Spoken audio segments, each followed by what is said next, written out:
I get no respect. Rodney Dangerfield, 1980s. What does that have to do with our Bible passage today? I mean, it sounded good. I don't know, actually. If that has anything to do with it. We'll spend next few minutes trying to figure that out. But here we are. Sweet Jesus, another episode of Sweet Jesus. Taste and see that the Lord is good. Ice cream is sweet, but Jesus is far sweeter. Actually, ice cream is cold, and I don't want anything cold right now at all. It's freezing here, and the rest of you across the country, around the world, you might laugh at us, but that's okay. It was 80 degrees not that long ago. It was 70 degrees on Sunday morning, and now this morning it was like 20 or something, feels like below that. And we're not used to this. Anyway, here we are. And we are taking a look at our next parable or parabolic kind of saying here. It's in Luke chapter 17, 7 through 10. Why don't you read it for us, sir? Okay. Unworthy servants. Will any of you who has a servant plowing or keeping sheep say to him when he has come in from the field, "Come at once and recline at the table"? Will he not rather say to him, "Prepare supper for me and dress properly and serve me while I eat and drink, and afterward you will eat and drink"? Does he thank the servant because he did what was commanded? So you also, when you have done all that you were commanded, say, "We are unworthy servants. We have only done what was our duty." So you said this was a perplexing parable. Right. How did you mean that? Yeah, it's trying, just a quick read. It's like trying to figure out who is who. And then it's like, wow, this is pretty harsh, right? Poor guy's been out taking care of plowing the field or keeping the sheep. And then he comes in and the guy tells him, "Don't sit down, make my dinner and bring it to me. And then you can eat." It's like, yeah, pretty, I don't know if it's perplexing or harsh, but yeah, it's kind of both to me because you'd hope for a little bit better treatment. And if this is God speaking to you, wow. Yeah. Once again, let's just point this out again. Most people that love Jesus but not Christianity or the church or whatever, all the teachings of Jesus, right, have never actually read the teachings of Jesus.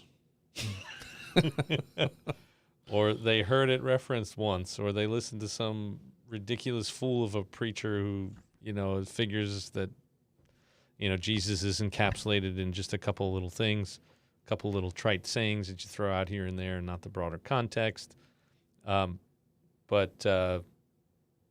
Yeah, maybe a little harsh. If you have a servant, though, they're there to do what you want them to do, right? I mean, I think that's the point. And I also think it is somewhat exaggerated, pushed to a limit to prove a point. Right. I referenced Downton Abbey last time, didn't I? Did you? Yeah, randomly. I don't remember why, or maybe the time before that. Yeah, maybe so. But I that came to mind again, and I actually do think they say thank you to their servants. It's just decency, common decency. It's etiquette. It's whatever. Maybe it's not like that everywhere. Maybe it wasn't like that in the first century. Well, whenever you see it portrayed in a movie, that like the egotistical, bad, rich guy is the one that just orders people about. Mm-hmm. Yeah. And you go, yeah, the big right. jerk. Yeah, he's a big jerk. Yeah, I mean, these people are working themselves. It is still a human being, right? And you want to recognize that they have done what you asked them to do. That's a way to acknowledge that. It's what's the right way to frame? Not a reward, but positive reinforcement. Right? So like with kids, I mean, why should they do what you said? Because I said so. Right? Right. And yet, don't we still say thank you and all this other kind of stuff? So I don't think Jesus is saying that you should never say thank you. You know, you go out to a restaurant, hey, here's your servant bringing you your food. You don't have to say thank you. Hop, Have hop, to. Chip, chip. Hurry up. Have to. Oh, my goodness. Yeah, they'll probably throw you out. They'll talk to their managers like, oh, this is not going to go well. Something's going to go south real fast. Let's leave now. Right? Yeah.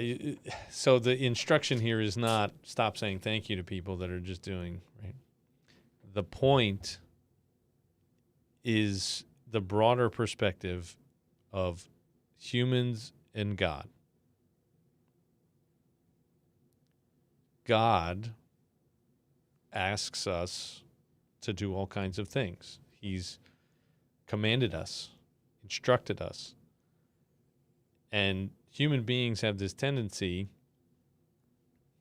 to really want to be patted on the back. So God doesn't give out participation trophies? No. No little medals for showing up? Oh, man. This is rough. And, you know, this, I think, has something to do with what we'll see next. The parable, well, no, there's two. There's the persistent widow, but then there's also the Pharisee and the tax collector. You know, people have this idea that, well, if I do good, God owes me. Mm. And I think that's really what he's getting at. I mean, it's so easy to fall into that because that's the way the world works. The world is constantly discipling us into this, well, if I do this, I get that. And it is the way the world works, and you have to kind of teach your kids that too. Like, we struggle with that. Like, we just love our kids, we want to do stuff, but wait, when you get out there, like, if you don't perform, you ain't getting nothing. And a thank you is maybe the least of what you're looking for. You're looking for a paycheck. You're looking for access to different things. But that's not how it is with God. And we got to shake ourselves of that before it ruins us.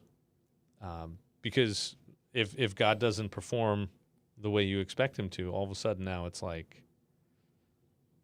what happened, God? You're not there, or I don't like this deal. I didn't get everything I wanted. And what does that say? Thinking about yourself. You're only thinking about yourself, and you were never doing it to please God or out of love for God, which is the number one commandment. Love the Lord your God with all your heart, soul, mind, and strength. That's number one. You shall have no other gods before me. First commandment. You ain't doing that if you're trying to get something out of it, if you're constantly angling. I mean, think about people that do that to you. I mean, I'm sure everyone experiences that at some point. Mm-hmm. They're being nice to you, and then all of a sudden you realize, oh, this is the angle. Okay, well, then you got to decide. Am I in on the game or not? Well, I guess I do sort of need them to, I mean, society, culture, it is built on this kind of interlocking incentives, or not incentives, but, where we basically owe each other enough, and depend on each other enough. This interdependency that, okay, well, I'm not going to lose my mind over this because I kind of need this. I kind of need that. And they're the people that help provide that. And it also ends up becoming very oppressive and unjust, but that's maybe a topic for another day. No, with God, you do it because he said so. And you don't get a pat on the back for doing what he said to do. More importantly, think of it this way. It's not just what he is telling us to do, but it's how we were made to function. So you don't pat a space heater on the back because the space heater pumps out hot air. You don't Oh, thank you, Mr. Soundboard. You're doing such a great job taking in all that information and pumping it right back out again. No, it's just doing what it was designed to do. That's what it's supposed to be. And you get upset with it when it doesn't work, but it's not like, oh, thank you. Yeah, that's not it.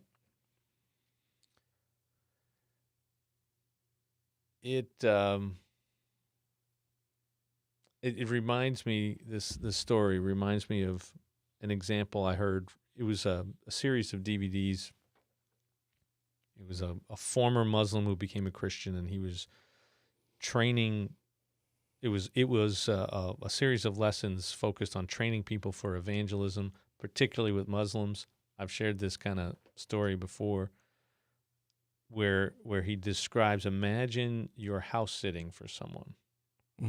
Right? They say, hey, please watch our house. You can stay here for 2 weeks while we're gone. And they come back, and he says, hey, well, I got some good news and bad news. The bad news is I accidentally smashed your television.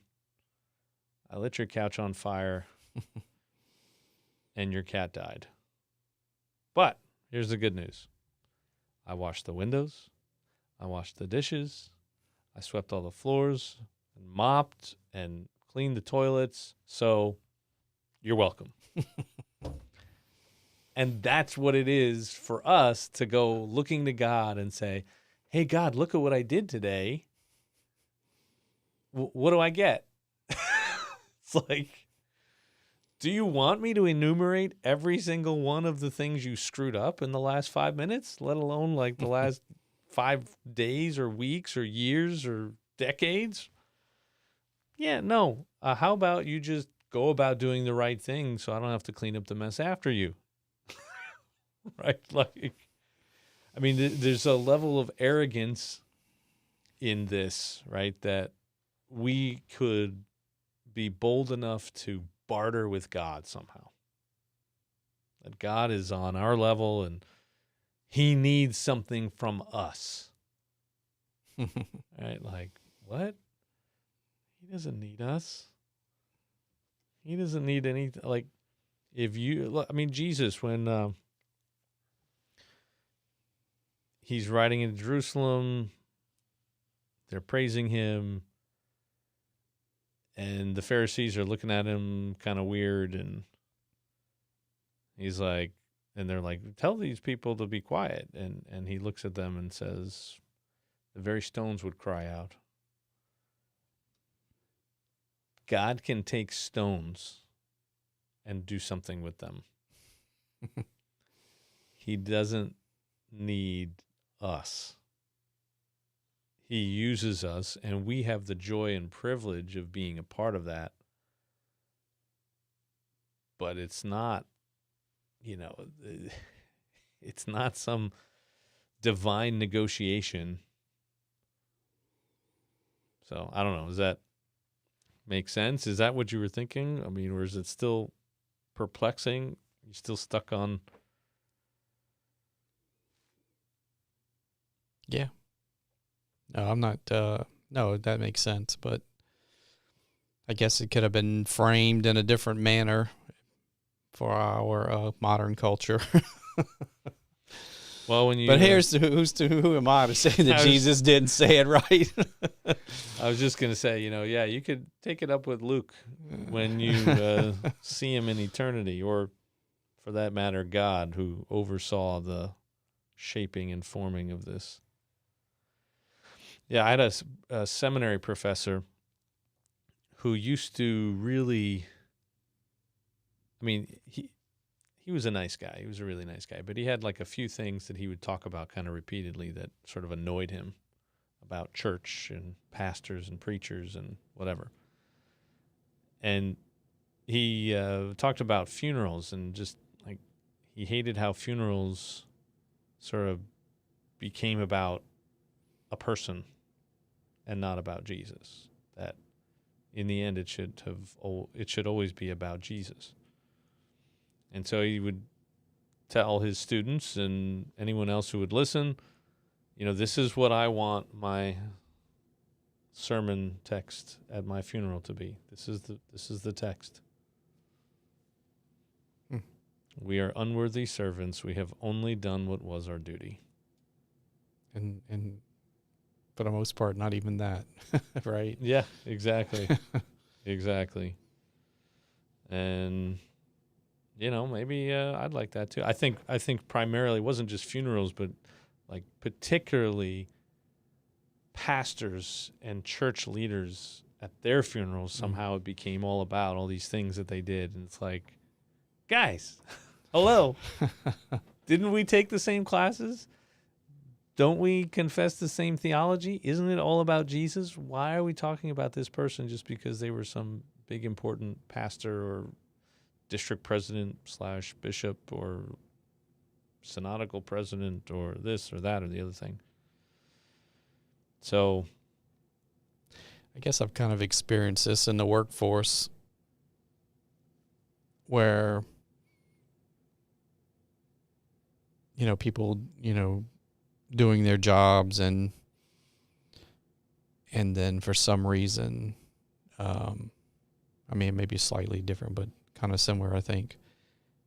For a particular reason, something happened in the country, whatever. So, or whatever the reason, maybe it's near a holiday and the holiday is falling on, a Thursday, and it's like, oh, you got that Thursday where you're off and then back to work, and then they'll say, oh, well, go ahead and you can take Friday off as well.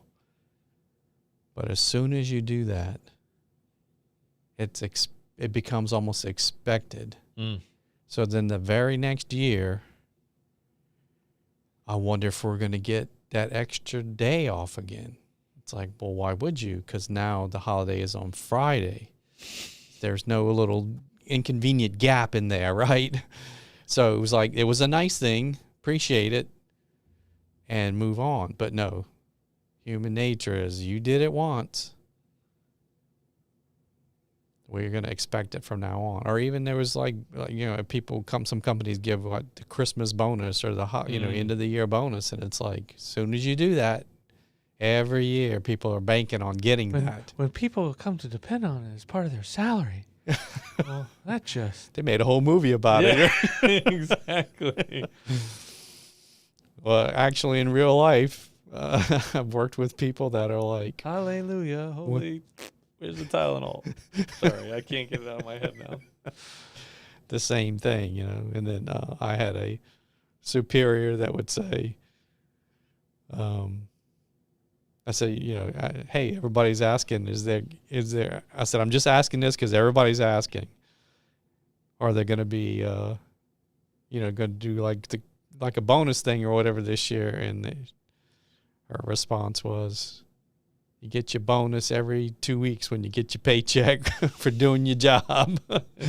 Don't be expecting anything extra, Yeah. And if you get it, be happy, but I don't know if that kind of falls into this, but that's kind of what I felt like too when I was reading it. If your job is to work in the fields or keep the sheep, and then you're supposed to also do the dinner thing, and then you're expecting that extra if this, person your boss was so nice enough to give you one at one time. I don't know. Anyway. Yeah, we are, our expectations are, life is actually far more about expectations, right? So if you say, this room that you're about to enter is a prison. And you walk in and you go, it's not so bad. You say, this room that you're about to walk into is a honeymoon suite. What a dump. So life is about expectation, and we just start building these expectations. And, at the heart of it, I think, really is pride. That is our big problem. This inflated sense of self-importance that any opportunity we have to feed it, we take it. And all these things like, oh, well, they did this because I'm amazing. No, maybe they were just being nice. Like I deserve this. I'm worthy of this, right? What is the right answer to all this? So you also, when you have done all that you were commanded, say, we are unworthy servants. We have only done what was our duty. That would have been a great line. I could. How many times I could have said that to a supervisor or something, and when you're getting your evaluation, that would have been a great line. And after it's on, well, you have anything to say? I'm just an unworthy servant. I've only done my duty. See what they would have said. I feel like they probably would have thought I was cuckoo, but this is actually something. I mean, I've noticed in veterans, right? Mm-hmm. People in the armed services. You do your job, because if you don't, somebody dies, right? And you care about your fellow soldiers, right? Your fellow sailors, your fellow, right? The airmen, whatever, coasties. You do it, or else you just do it, right? Right. So, I mean, it's out there, but not nearly as much as it used to be. When we got too many commercials telling us, you deserve this. Yeah, exactly. You deserve that. And it's good to treat yourself nice. You gotta. We need that to keep going. It's hard to just go just because it is. It's like stoicism, right? You just stiff upper lip. You just do because. You're just devoid of emotion, and can't live like that forever. Or at least not everybody can. There are some really heartless, soulless people that seem to just. I guess in sports I had that too. Sean Payton, the former coach of the Saints, he had a big, they said in the locker room, a big poster of him like pointing, looking as you came in the door, do your job. He was just, trying to convey that to the team. Yeah. So. And I think this is related to what at least I think I'm talking about on Sunday. We are just desperate for approval. Human beings, we're just absolutely desperate for approval, validation, affirmation. And so we're trying to get it. It's this endless search. It really is. Because is that because we know deep down inside we're really not measuring up to, so we're looking for something to make us feel a little better? Yeah, I think it's a combination of things. I think, the idea of the God-shaped hole, right? I don't know how helpful that is in the way it's often described, but I do think that, when God casts Adam and Eve out of the garden, I think he's doing something very significant for all humanity. He's separating himself from humanity. There's an absence now of his nearer presence, right? So, yes, Jesus is with you always. Yes, God is with you. The Holy Spirit is within you. But there was something about that time where we had such intimacy with God that we had all we needed. We had the affirmation, the validation, the love, the whatever you want to call it, right? We had it just by him being there and walking with us in the cool of the day through the garden.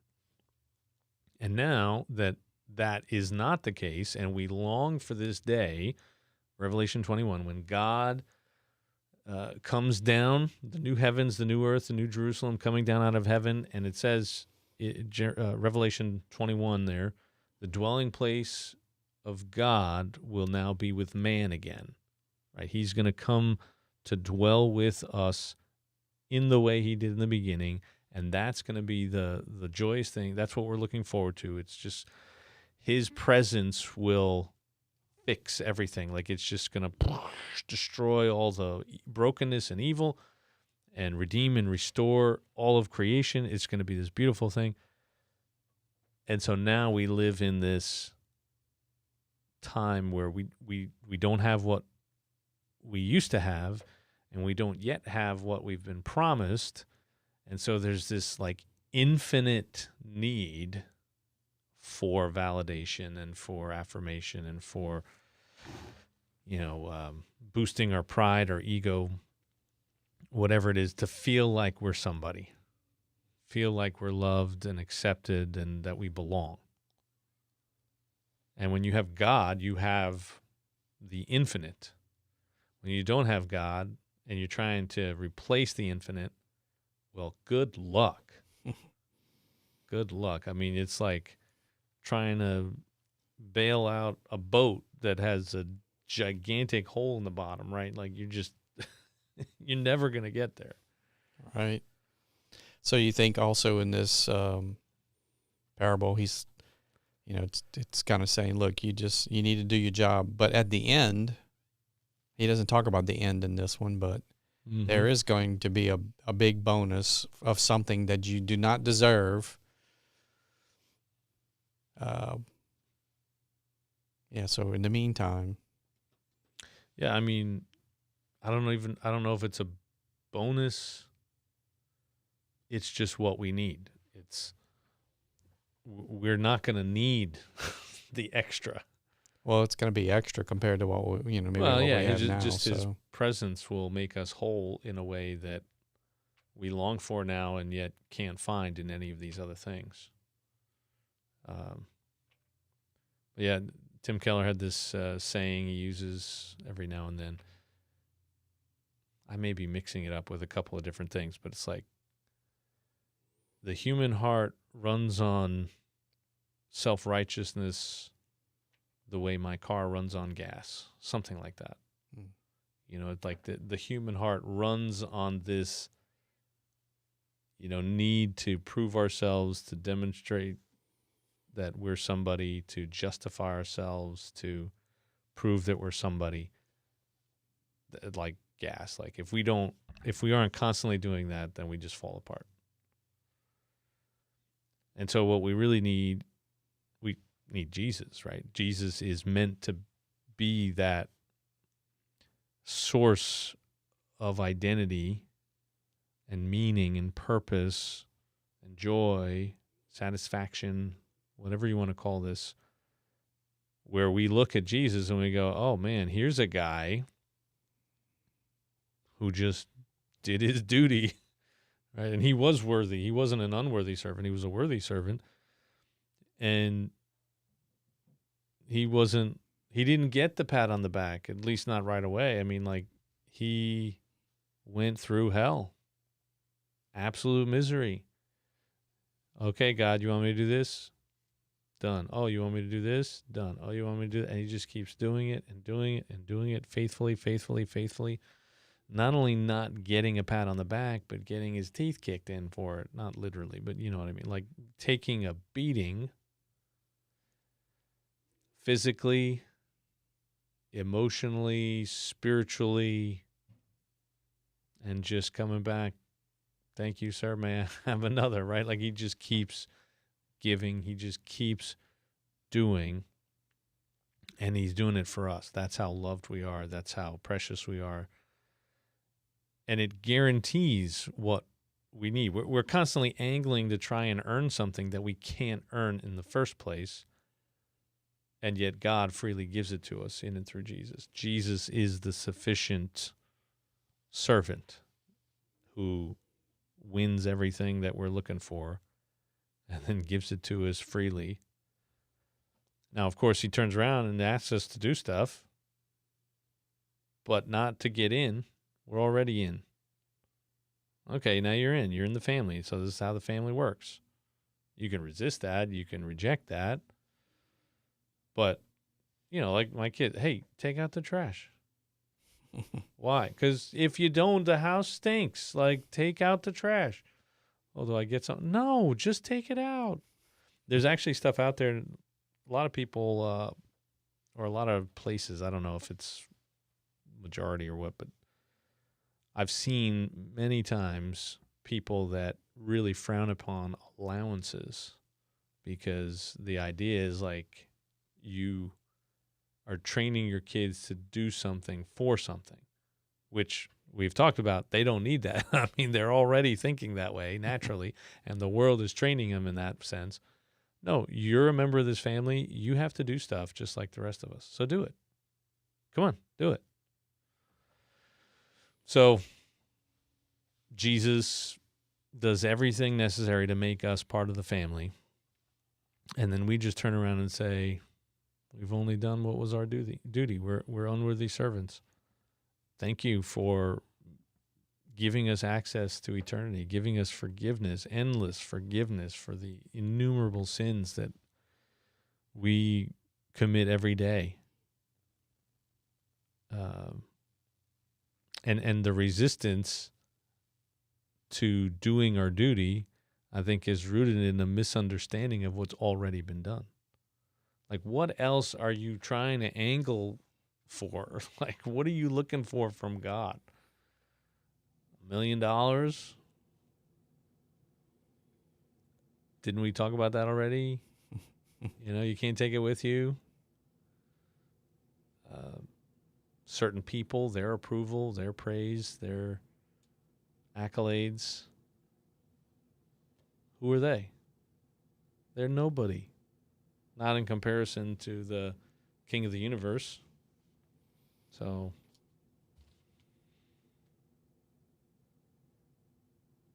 seems pretty straightforward, but maybe not. I don't know. What do you think? What am I missing here? I think you got it. It's just, like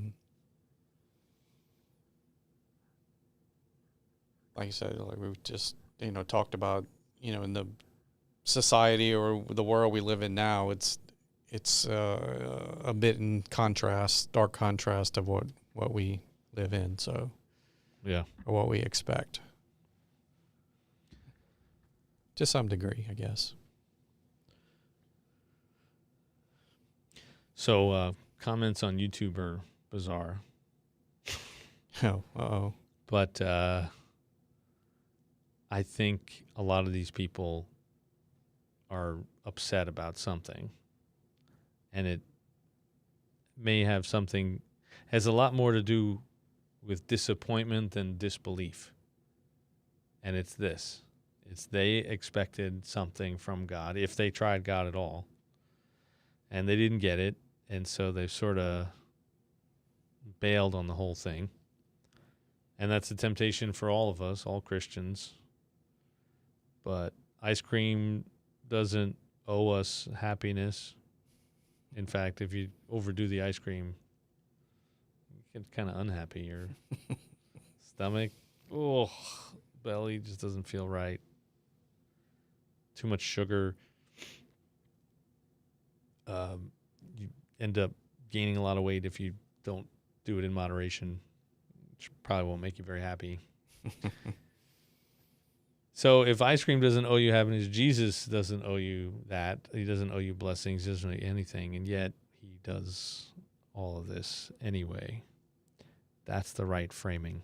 Not, hey, what's in it for me? It's just not the way it is. An eternity with God. That's what's in it for you. Yep. And so this sort of goes after our pride, but it also should keep us from despair. I mean, we shouldn't, if we're not getting validation everywhere else, if we're not getting the attaboys and the pats on the back and whatnot, this isn't just meant to humble us. It is, but it also lifts us up too. I mean, yeah, you're not going to get everything right. But even though you may not get praise, you get Jesus. God sends Jesus, and Jesus is the most worthy of servants and delivers what we need. He is the one who's done enough. We don't have to do enough. We don't have to go on this search anymore. We don't need everybody to tell it, right? I mean, because that's a real exhausting exercise, isn't it? To constantly need people to tell us how great we are. I mean, how many people actually do that? I don't know. I don't feel like I get a whole lot of that. Not many. Every once in a while, it's nice, but maybe that's just like I mostly get told I don't do it enough instead of actually receiving it. Yeah. Hey, you forgot this. You forgot that. Well, was that sufficient? I mean, did we really? Well, it was a short parable compared to some of the others that we had. So it was. Just trying to see. I had some notes and things. But yeah, that's it. And maybe that's appropriate. Just do it. So you did your plowing and you did your sheeping, and you're done now. You served it up. You served up the. Here you go. Just do the duty. You can recline at table. Maybe. So what was that like? Recline at table. Well, they used to. They had the little short tables, and and you sort of like on your side, kind of. That seems awkward to be like that and eat. And my elbows bother me very quickly like that. Unless they had pillows to sit on or something. Yeah, they had something, but I mean, 2,000 years ago, how comfy were the pillows? I don't know. Yeah.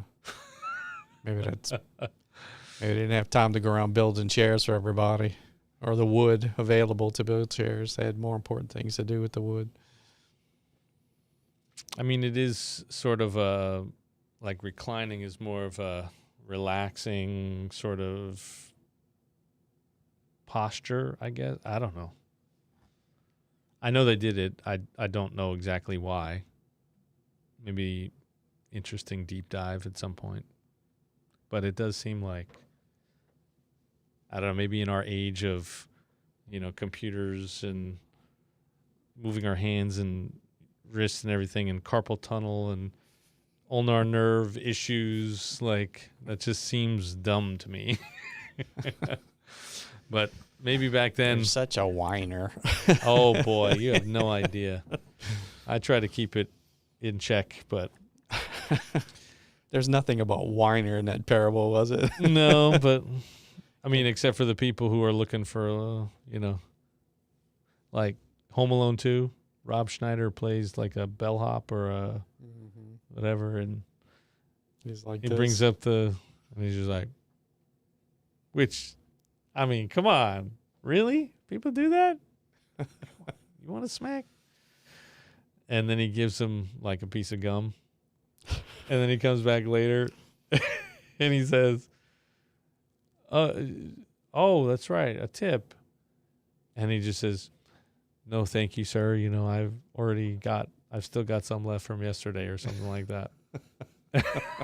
And then he pulls out like a wad of hundreds. He's like, "Oh, okay," and he closes the door on him while he's. And then when everybody gets reunited, Buzz, the older brother, he answers the door for like the room service bill or whatever it is, and. He puts out his hand again, and he takes the gum out of his mouth. So Kevin gave him like a stick of gum. He takes it out of his mouth, puts it on. He's like, nice family. But yeah, that's the, I mean, how much do you despise people that just keep going around like this? Like, just give me more. In school, in high school, all the grade grubbers, constantly like, oh, well, but what about, or, well, but you didn't ask the question right. I thought you meant this. And, I was in like honors classes, AP classes, and these kids, I mean, it drove me nuts. And I sort of, at the same time, like there were times where I was like, wait, this isn't right. This isn't fair. That is a stupid question. But there were people that did it every time, every paper, every test, every quiz, everything. Just trying to.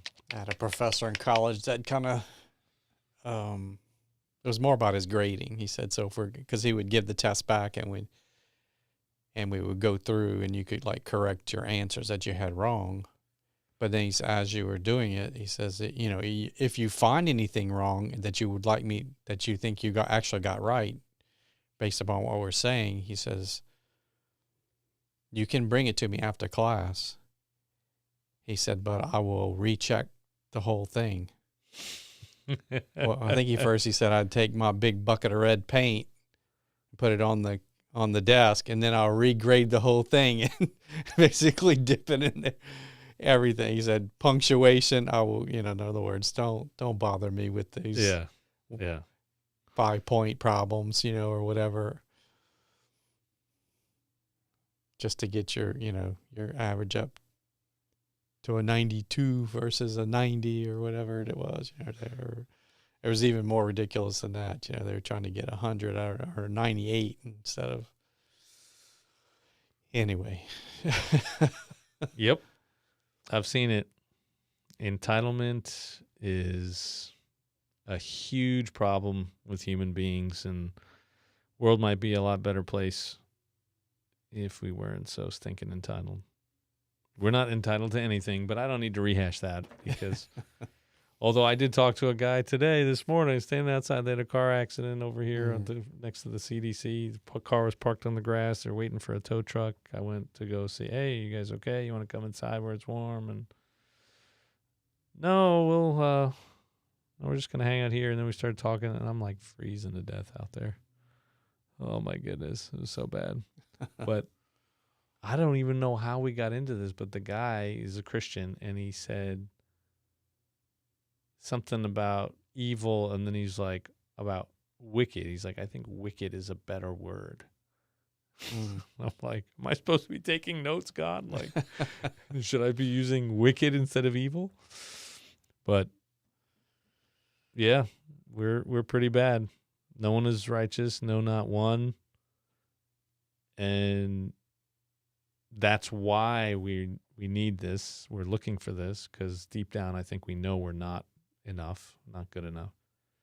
But then we have it in Jesus, who said we're infinitely sinful, but also infinitely valuable. That the death of the holy, perfect, sinless Son of God, right, that was what was necessary. It took nothing less than that. And both God the Father and God the Son were more than willing to do it. So, humility and hope. Maybe that's not the right. And do your job. And do your job, man. Just do your job.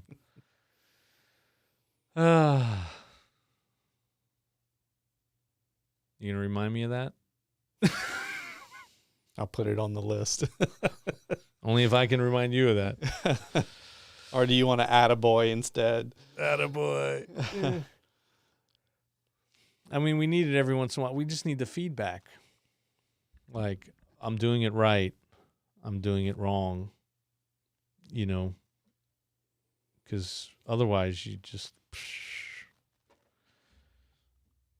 just drive it into the ditch and nobody's telling you. Exactly. So, I get no respect. Was that at all connected to this? I don't think so. Yeah, well. Oh, well. Probably won't be the last time. All right, sir. All right. Good to have you. Good to be with the whole world out there. Now show them how you drive your car.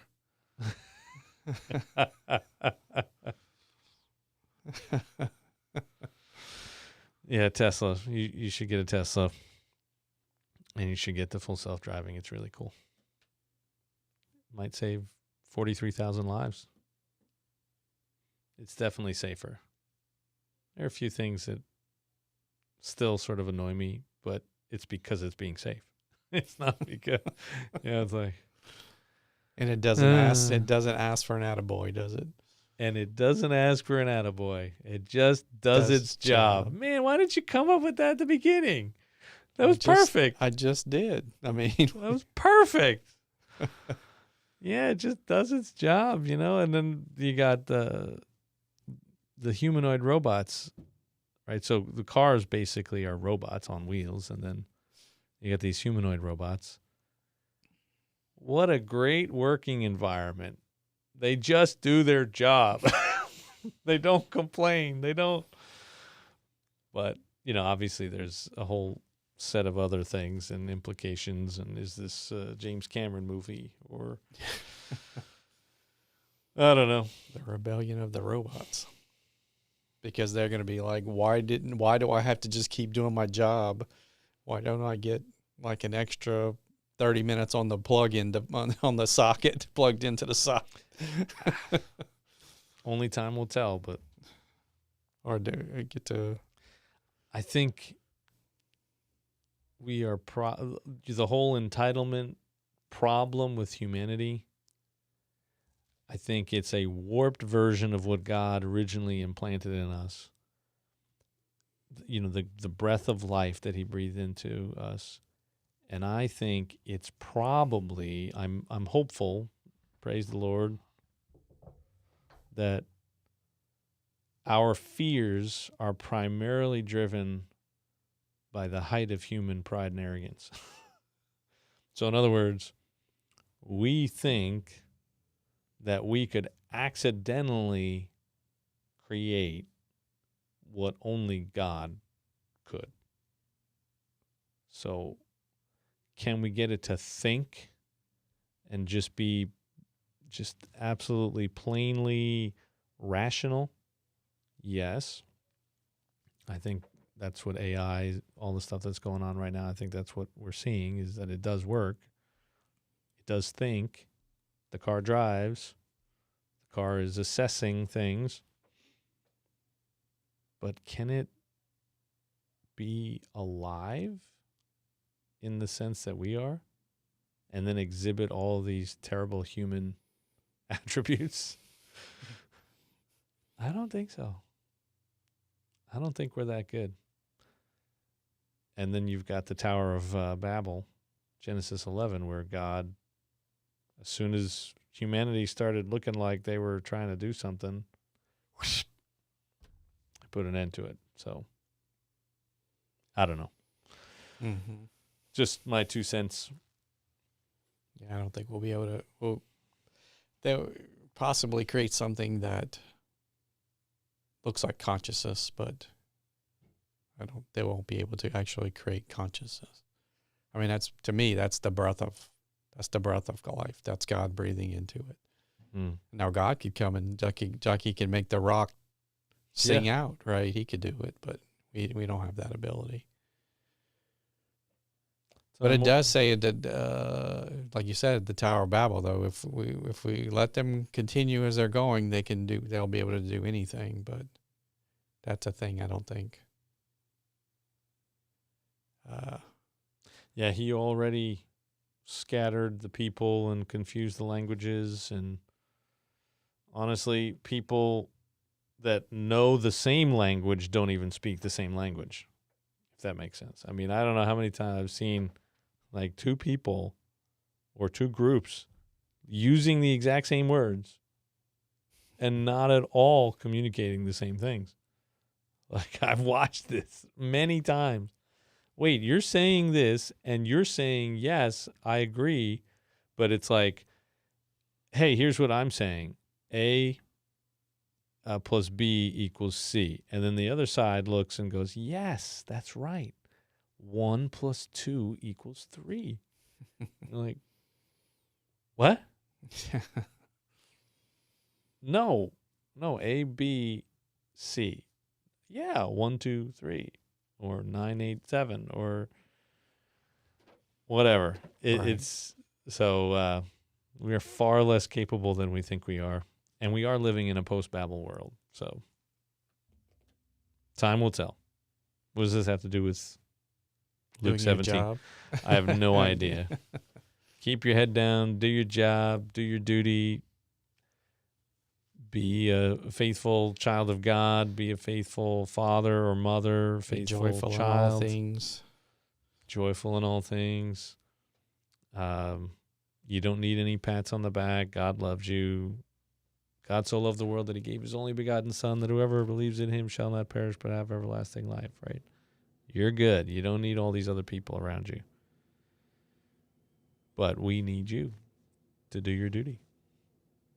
So get on it. Get on it. All right, y'all. Taste and see that the Lord is good. Ice cream is sweet, but Jesus is sweeter. Don't forget Open Arms, Connecting People to Jesus book, and the Tales of Nola, 3 books in our series, all on Amazon. OpenArmsSlidell.org. OpenArmsSlidell.org. If you'd like to make a contribution. Catch up with you later.